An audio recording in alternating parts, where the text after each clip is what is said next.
뚝방길입니다.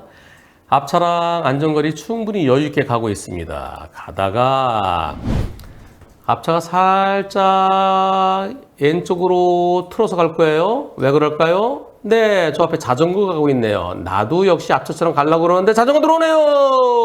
어이쿠, 이런. 아하. 아이고, 괜찮으세요? 자, 2번 사고. 2번 사고에 대해서 상대 자전거 운전자께서 아이고 제가 잘못했어요.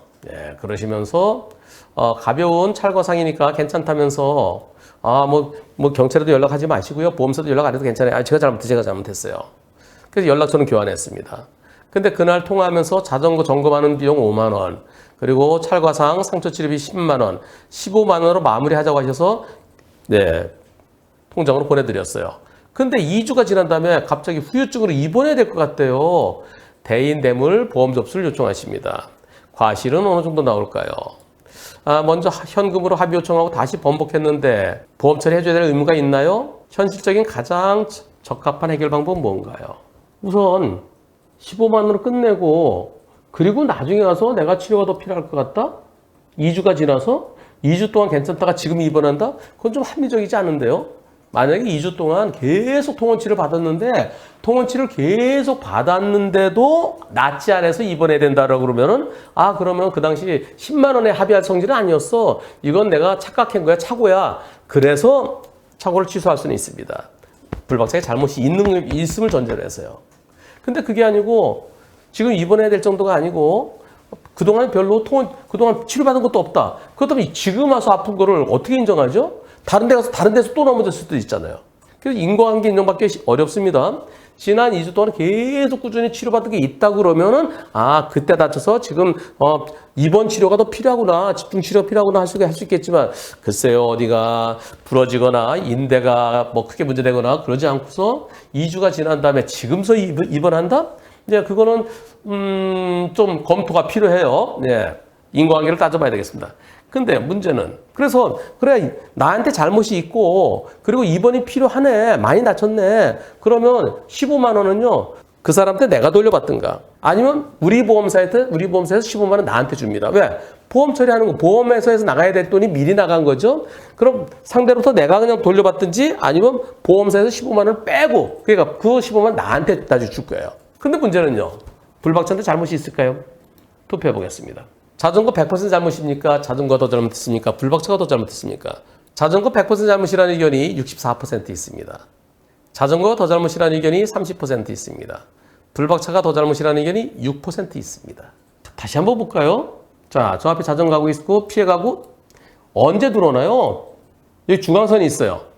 중앙선이 있는 곳은 원래 좌회전이 안 되는 거죠? 자전거 앞에 가고 차한테 가고요. 내가 가는데 여기. 조금 더 일찍? 여기.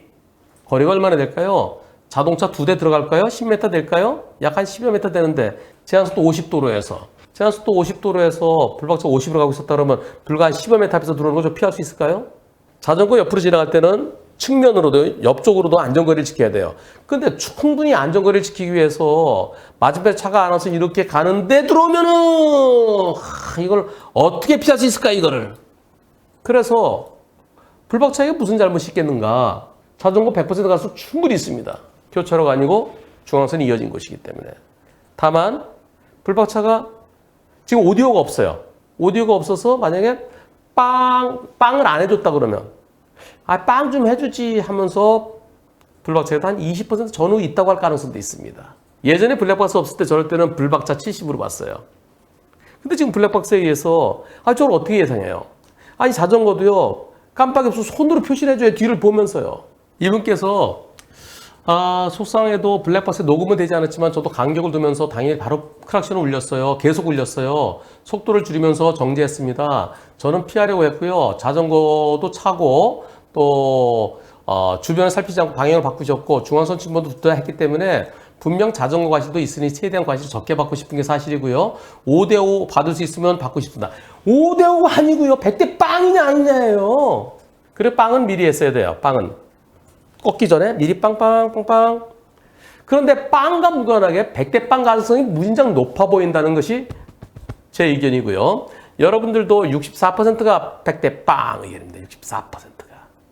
우리 보험사에게 약자 보호 원칙 이런 얘기 하지 말고 지금 방송한 내용으로 제대로 잘 대응하라고 하십시오. 제대로. 자전거 100%될 가능성이 상당히 있어 보입니다. 그리고 설령 불박차에게 일부 잘못이 인정된다 하더라도 아까 어떤 분은 상대편 진단서 확인하세요. 진단서 중요치 않아요. 진단서만 놓고 진단서만 발급받고 병원에 안 가면 그만이죠. 아, 진단서 딱 발급받아 놓고 한 2주 동안에 병원에 안 갔어요. 그럼 안 아프다는 거예요. 그리고 2주 동안 병원에 안 가다 2주일 지나서 진단서 발급받은 건 그건 헛방이에요. 헛방. 아팠는지 안 아팠는지 어떻게 알아요? 환자 진술에 의해서 교통사고로 아프다? 그럼 그동안에 왜 치료 안 받아요? 불박차의 과실 여부와 그리고 인과관계 두 가지가 포인트입니다. 그리고 불박차도 앞에 망가져 있으면 오히려 자전거 운전자가 100% 다 물어줘야 될 그런 위험성도 상당히 있는 사고였습니다.